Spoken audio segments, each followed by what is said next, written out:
Hi everyone, welcome to this channel. In this video, I'm going to show you how to import a full table into Mysql Workbench.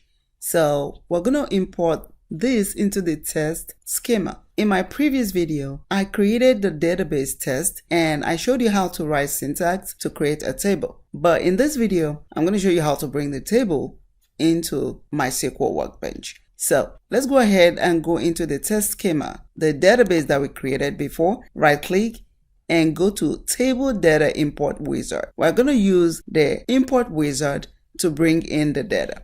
Click on that and then you need to browse to select the table or the data you want to bring into this. So I want to bring in movie data and I click on Open.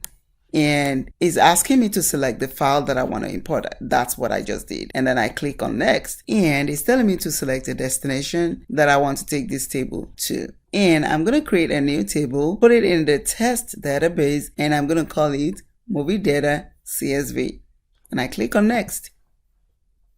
And this is showing me all the fields in that table. And if you look at all of them, these are all the columns, the different columns in that data set. And if you want to change the data type, we can go ahead and change them from here. But if you look at this table below, this is exactly what we have in the table. And then we click on Next. And this is telling me to import the data.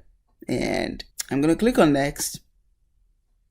And click on Next again. And finish. So if I refresh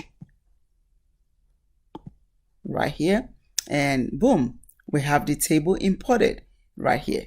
As you can see, the movie data CSV. So if I want to see what I just imported into Mysql Workbench, I'm going to write the basic select statement. Select asterisk, which is everything from the table. I'm going to click and drag the table and drop. And if I run this table, okay, so we have the table right here. This is everything in this table right here. So select everything from the movie data CSV, and this is all we have. And we can continue to write complex queries from this table. But right now, we have the table imported. Thank you so much for watching.